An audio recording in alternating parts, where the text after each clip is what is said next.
ஓட ஓட விரட்டும் சிஎம் விஜய். ஐயோ என்னால முடியலையே கதரும் திமுக மாஜி ஏவா வேலு. கடந்த திமுக ஆட்சியில் கரூர் மாவட்டத்தில் பல்வேறு சாலை பணிகள் மேற்கொள்ளப்பட்டதாக அரசு பதிவுகளில் குறிப்பிடப்பட்டிருந்தாலும் அந்த பணிகளில் முறைகேடுகள் நடந்திருப்பதாக குற்றச்சாட்டுகள் எழுந்தது. சில சாலைகள் முழுமையாக அமைக்கப்படாத நிலையிலும் அவை நிறைவேற்றப்பட்டதாக கணக்குகள் காட்டப்பட்டு பல கோடி ரூபாய் அரசு பணம் முறைகேடாக பயன்படுத்தப்பட்டது கண்டுபிடிக்கப்பட்டுள்ளது. இந்த புகார்களின் அடிப்படையில் லஞ்ச ஒழிப்புத்துறை விரிவான விசாரணையை தொடங்கியது. அந்த விசாரணையின் ஆரம்ப கட்டத்திலேயே அப்போதைய நெடுஞ்சாலைத்துறையில் பணியாற்றிய அதிகாரிகள், ஒப்பந்த நிறுவனங்களைச் சேர்ந்தவர்கள் மற்றும் இந்த பணிகளுடன் தொடர்புடைய சிலர் என பலர் மீது வழக்கு பதிவு செய்யப்பட்டுள்ளது. வழக்கு பதிவு செய்யப்பட்டதை தொடர்ந்து கடந்த திமுக ஆட்சியில் நெடுஞ்சாலைத்துறை அமைச்சராக இருந்த ஏவா வேலுவுக்கு சொந்தமான திருவண்ணாமலை, சென்னை உள்ளிட்ட பல்வேறு இடங்களில் லஞ்ச ஒழிப்புத்துறை அதிகாரிகள் ஒரே நேரத்தில் அதிரடி சோதனைகளை நடத்தினர். இந்த சோதனைகளின் போது கணிசமான அளவில் ரொக்கப்பணம் மற்றும் பல முக்கிய ஆவணங்கள் கைப்பற்றப்பட்டது. இதனால் இந்த வழக்கின் அடுத்த கட்ட விசாரணையை நோக்கி சென்றது. இதற்கிடையில் இந்த விவகாரம் தொடர்பாக விளக்கம் கேட்கும் வகையில் முன்னாள் அமைச்சர் ஏவா வேலுவுக்கு லஞ்ச ஒழிப்புத்துறை சம்மன் அனுப்பி விசாரணைக்கு நேரில் ஆஜராகுமாறு தெரிவித்தது.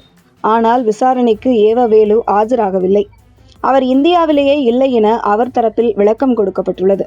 தனது வழக்கறிஞர் மூலமாக லஞ்ச ஒழிப்புத்துறைக்கு ஏவா வேலு அனுப்பியுள்ள கடிதத்தில் தற்போது சிங்கப்பூரில் உள்ள ஒரு சிறப்பு இதய மருத்துவமனையில் சிகிச்சை பெற்று வருவதாக குறிப்பிட்டுள்ள ஏவா வேலு, இதய நோய் தொடர்பாக மருத்துவர்களின் கண்காணிப்பில் தொடர்ந்து சிகிச்சை பெற வேண்டிய நிலை இருப்பதாகவும், இன்னும் சில நாட்கள் மருத்துவமனையில் தங்கியிருந்து சிகிச்சையை மேற்கொள்ள வேண்டும் என்று மருத்துவர்கள் அறிவுறுத்தியுள்ளதாகவும் தெரிவித்தார். மேலும் தனது உடல்நிலை தொடர்பாக மருத்துவ சான்றுகளையும் சம்பந்தப்பட்ட அதிகாரிகளிடம் ஏவா வேலு சமர்ப்பித்திருப்பதாக கூறப்படுகிறது.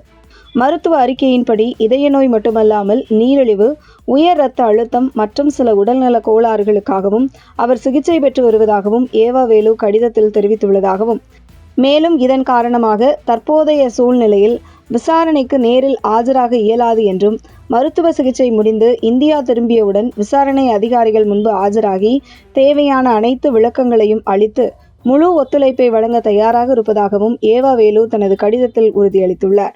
இந்த நிலையில் முதல்வர் விஜய் ஆட்சிக்கு வந்த 50 நாட்களில் முன்னாள் அமைச்சர் அனிதா ராதாகிருஷ்ணன் கைது, செந்தில் பாலாஜி தலைமறைவு என்கிற செய்திகளை தொடர்ந்து தற்பொழுது முன்னாள் அமைச்சர் ஏவா வேலு விசாரணைக்கு பயந்து கொண்டு சிங்கப்பூர் மருத்துவமனையில் இருப்பது ஒட்டுமொத்த திமுகவையும் ஒத்த ஆளாக கதறடித்துக் கொண்டிருக்கிறார் முதல்வர் விஜய் என்கிறார்கள் தமிழக மக்கள்.